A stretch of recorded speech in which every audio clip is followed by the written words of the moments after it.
Temos duas imagens que representam, né, esses indígenas, esses nativos. Que questão das aldeias, das comunidades que ainda tentam manter suas tradições. E aqui, uma vendedora ambulante, uma vendedora informal, nativa, indígena. Essas independências que não trouxeram, não modificou a condição de vida do nativo, do indígena, ela tem reflexo até hoje. E se não houver mudanças de pensamento de quem está no poder, vai continuar tendo. Se esse povo não lutar por seus direitos, vão continuar sofrendo. Então tem que ter os dois lados. A admissão e a procura dos governantes para melhorar essa condição e deles de não esmorecerem e continuarem buscando melhorias para eles, para suas vidas.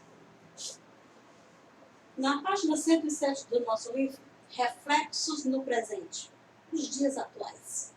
Resistência indígena nos séculos XIX e XX. Quando a gente fala resistência no século XIX e XX, não é que só começou a partir daí. Desde que o espanhol chegou, o português chegou, o inglês chegou aqui nas Américas, chegou na África, que teve resistência desse povo. Eles não aceitaram de cabeça baixa. Mesmo os que foram escravizados, eles não aceitaram pacificamente, eles lutaram, eles procuraram formas de resistência, fosse ela na violência, fosse ela fugindo, fosse ela não fazendo os trabalhos, né? Essa resistência sempre existiu. A gente está focando no século XIX e XX porque é quando vai acontecer a independência dessa América, chamada América Latina, América Central, América do Sul. A América Latina, ela vai englobar os países que eram colonizados pela Espanha e o Brasil. Então, veja bem, século XIX e XX, essa resistência ela foi mais ativa. Por quê? Porque eles tinham conseguido, eles lutaram ao lado para se livrarem da metrópole, mas continuaram nas mesmas condições. Eles foram derrotados, infelizmente, muitos morreram nessa busca, eles foram derrotados. Se tiveram vitórias, foram vitórias pequenas, foram vitórias que, infelizmente, não conseguiram trazer melhorias para eles, foram vitórias momentâneas. E esses povos são os mais pobres da América Latina. São povos que ainda buscam formas de sobreviver em condições muito precárias, né? A PNUD, Programa das Nações Unidas para o Desenvolvimento,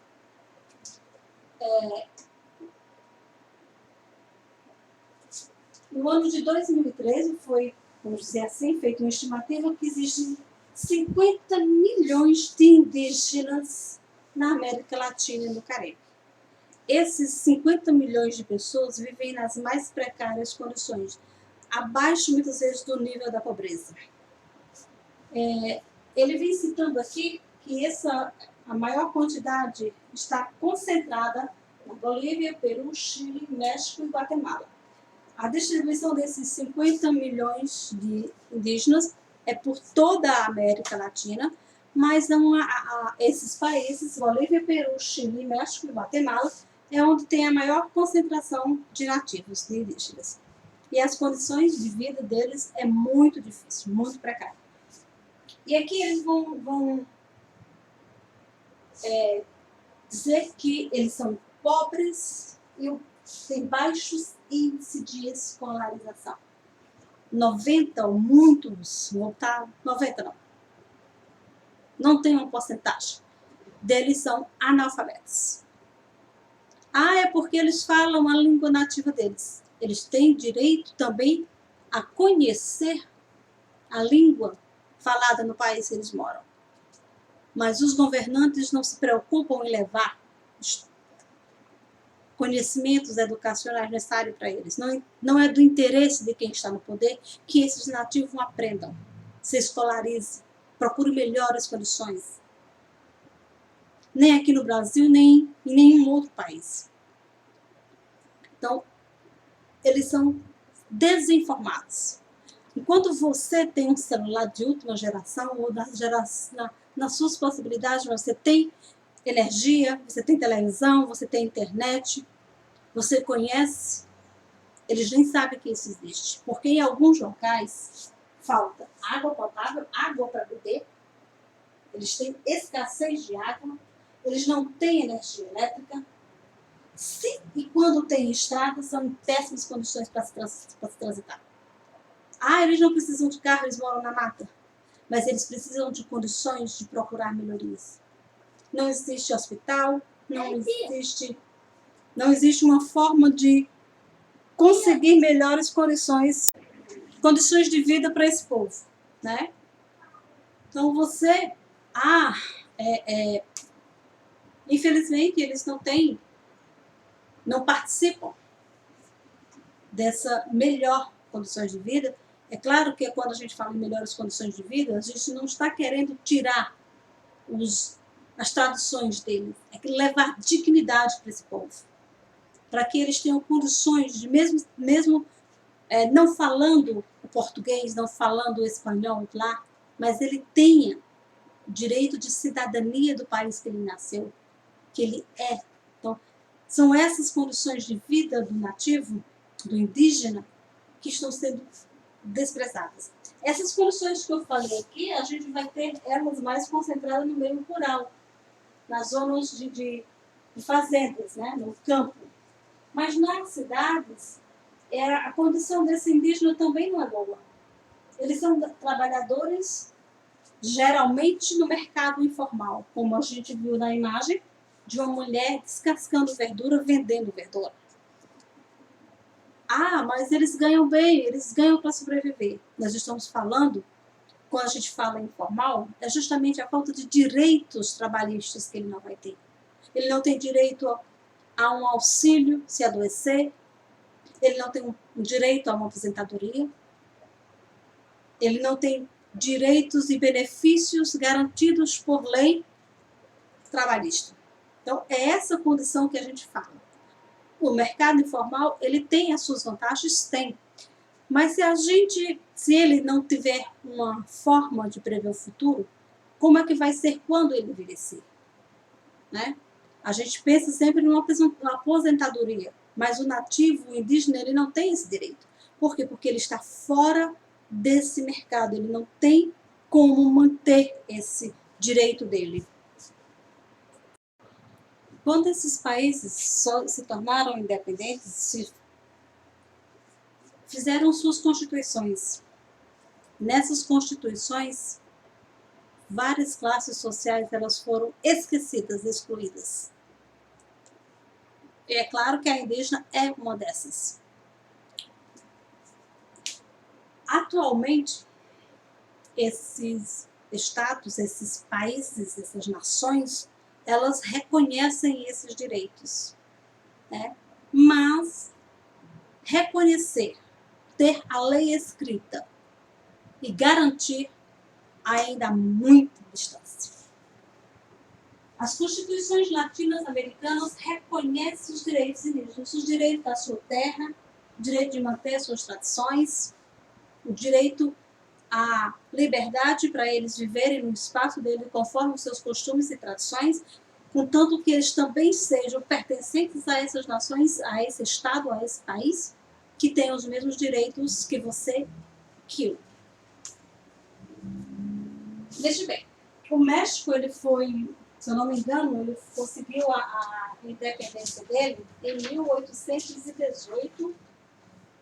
Deixa eu ver aqui, se eu encontro aqui. 1813. 1813, o México conseguiu ser um país independente da Espanha. Era um país independente. O México vai libertar os seus escravos em 1829. E apenas agora, no século 21, 2001, ele vai modificar sua Constituição, 5 artigos nessa Constituição, que vai dar direitos ao indígena. Direito de permanecer na terra, direito de manter suas tradições. Então, veja que diferença. Agora que eles fizeram leis que realmente regularizem esses direitos dele. 1813 e 2001. Quantos séculos? Mais de século. Absurdo, né? Mas é a realidade. Em 2007, Assembleia Geral das Nações Unidas. Para se manter ou para uma convivência, até impedir guerras, existem assembleias, existem grupos de políticos que formam umas assembleias para melhorar, para procurar melhoras para o seu país e para os outros países, né? Essa Assembleia das Nações Unidas ela é formada por vários representantes de vários países e apenas agora, em 2007, olha que o primeiro país das Américas a conseguir sua independência foi em 1813, 1811. Não, teve nenhum suíço, né? Gente, foi tantos 1800 que eu realmente já estou confusa. Deixa eu dar aqui uma olhadinha se eu tenho no cronograma a primeira independência das Américas Espanholas. O Haiti, 1804, o Paraguai, 1816. Certo? Então, só agora, em 2007, é que vai haver uma declaração dos direitos dos povos indígenas no continente americano. O povo indígena não tinha direito. O povo indígena não era brasileiro, não era espanhol, não era boliviano, não era peruano, não era mexicano, não era nada. Eram povos indígenas. Não tinham cidadania de nenhum local. Não eram brasileiros, não eram mexicanos, não eram peruanos, não eram bolivianos, não eram argentinos, não eram estadunidenses. Só 2007 que vai haver um consenso geral desses líderes desses países para haver uma declaração dos direitos dos povos indígenas. Um reconhecimento através de leis. Foi feito leis que garantem os direitos do indígena, do índio, do nativo. Mas entre manter, garantir e que ele desfrute desses direitos, ainda há muito se fazer. Muito. Se a gente pegar o Brasil, vamos pegar o Brasil de hoje, 2020. Está aí. A atual gestão do Brasil, o atual governo do Brasil, o presidente e os seus ministros dizem que não precisa de terra. Que essas terras nativas, indígenas, elas estão improdutivas. Que tem que tirar porque eles são minoria. Porque é muita terra para pouca gente. Que eles não têm direitos porque eles já desfrutaram demais. E que essa história de que eles já estavam aqui quando o português chegou é lorota. Aí está havendo a dizimação da floresta, no meio da sobrevivência deles. Uma epidemia como essa, uma pandemia como essa, eles morrem. Porque eles não têm, se nós, na cidade, se nós não temos como nos defender disso, imagine eles. Porque as condições de higiene, a precariedade de vida, de sobrevivência é muito maior do que a nossa. Então, reflitam sobre isso. Essas independências, elas foram realmente liberdades. Liberdades por quê? Né? Vocês vão responder e me mandar na próxima aula a atividade da página 108 e 109. A questão 3 teria que ser feita em classe, né, presencialmente. Como a gente não tem como fazer, a questão 3 vocês não vão responder. Só a primeira, segunda, quarta e quinta, ok? Até a próxima aula.